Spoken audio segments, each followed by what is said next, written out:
le 9 octobre va apporter plusieurs publications qui pourraient secouer les marchés.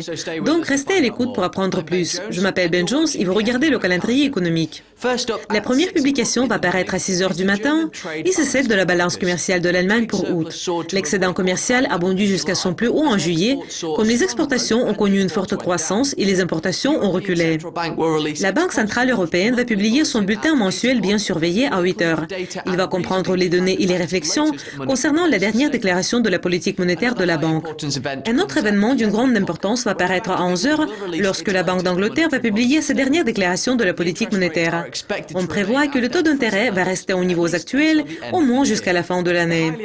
La mise à jour hebdomadaire des indications au chômage des États-Unis, qui est bien attendue, va paraître à 12h30 GMT. Le rapport précédent a surpris à la hausse, comme les indications initiales ont reculé de 8 000 pendant la semaine qui s'est terminée le 27 septembre et les indications continues ont chuté de 45 000 au cours de la semaine qui s'est achevée le 20 septembre. L'indice des prix des logements neufs du Canada pour août sera disponible à la même heure. L'indice est resté inchangé en juillet, comme la croissance dans 8 régions métropolitaines a été annulée par une baisse dans 7 régions. Un autre événement qui mérite une attention particulière va paraître à 15 heures lorsque le président de la Banque centrale européenne, Mario Draghi, va parler des développements récents de l'Europe à la Brookings Institution à Washington.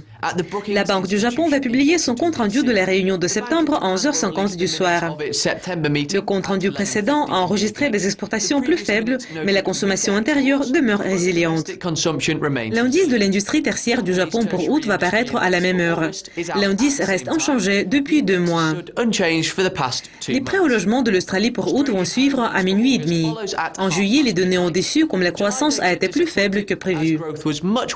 Et la dernière publication va paraître à 5 heures lorsque l'indice de confiance des consommateurs du Japon pour septembre sera publié. L'indice s'établit près du niveau de 41 points depuis 3 mois. Donc, c'était les publications qui pourraient vous intéresser ce jeudi. Notre prochain calendrier économique va porter sur les publications importantes prévues pour vendredi. Au revoir.